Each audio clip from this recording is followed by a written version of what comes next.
A man wanted in connection to a shooting last November was recently arrested in his home county of Union. According to the Rich County Sheriff's Office, 21-year-old Adrian Franco Uriastegui of Monroe is believed to have shot into an occupied home on Eddy's Lane in Hamlet on November 2nd of last year.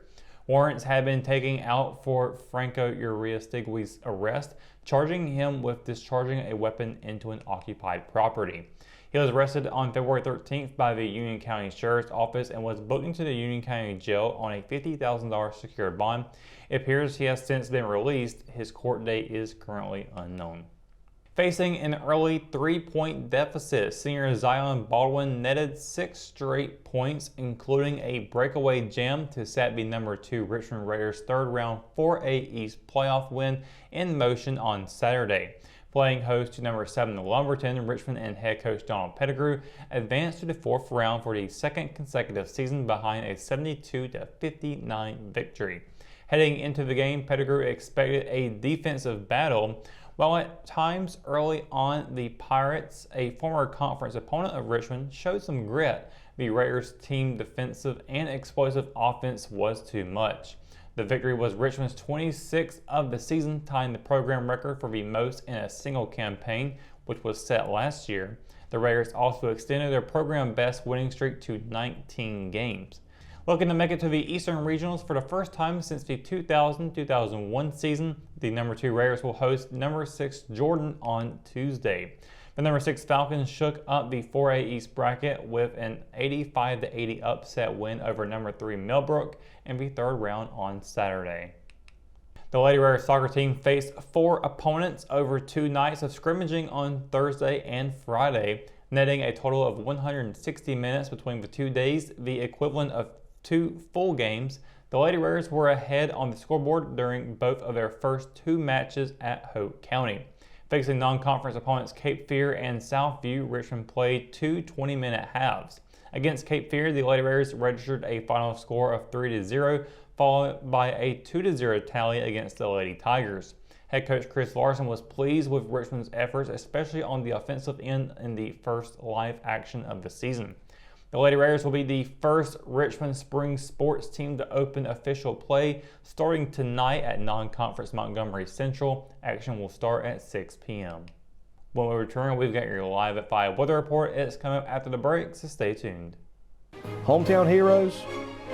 Well, maybe.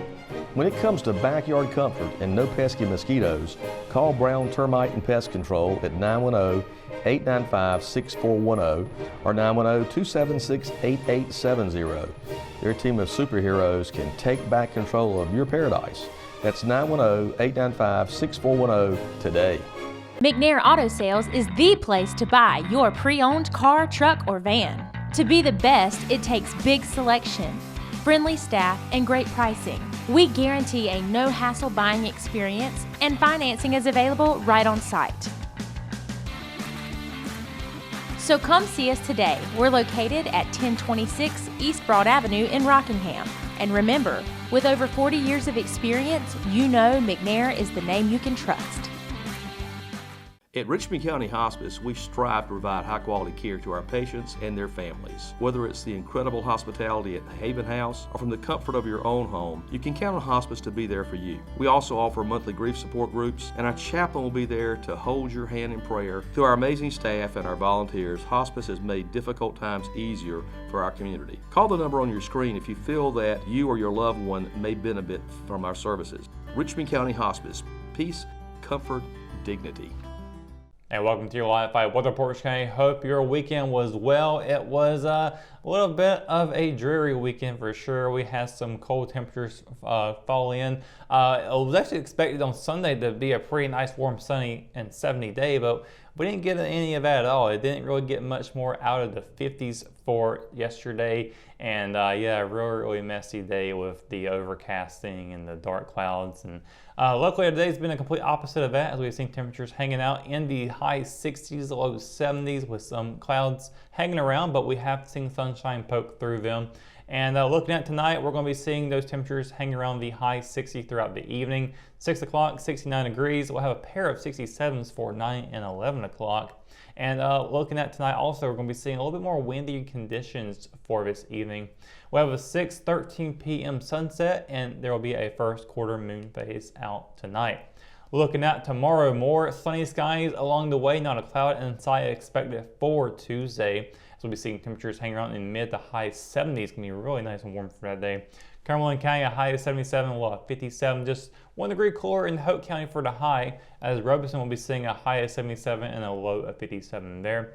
Over in Scotland County, a high of 77 and a low of 58. Moore County, a little bit cooler, high of 75, low of 55. With Richmond County here seeing a high of 76 and a low of 56. Same for Anson County and Marlboro, a few degrees warmer there, high of 77 and a low of 57. So looking at these 7-day forecasts, we got more sunny skies ahead, but before we get to that, we do got some rain chances popping up later on into the week. Tuesday again, sunny skies, a high of 76, low of 56. As we get into Wednesday, we're looking at partly cloudy skies with a high of 77 and a low of 50. Thursday, we're looking to see a 60% chance of precipitation with a high of 76 and a low of 62. We'll be looking about the same type of weather as far as temperatures go on Friday, but it will be cloudy skies, high of 76, low of 61. And then from Saturday, Sunday, and Monday, we're looking to be sunny skies. Finally, a weekend where it's looking to be sunny skies, no messy conditions, although the temperatures will be a little bit cooler than what we're going to be seeing into the work week. Saturday, high of 64, low of 49. Sunday with a high of 60 and a low of 42. And then Monday, a high of 62 with a cold 35 for the low. So that's going to do it for your Live at 5 weather report and for tonight's edition of Live at 5. For the latest news, sports, and events happening in Richmond County, you can always visit richmondobserver.com or download the free RO app for your mobile devices. For the Live at 5 crew, I'm Russell Parker. Thanks for watching, and we'll see you tomorrow. Good night, Richmond County.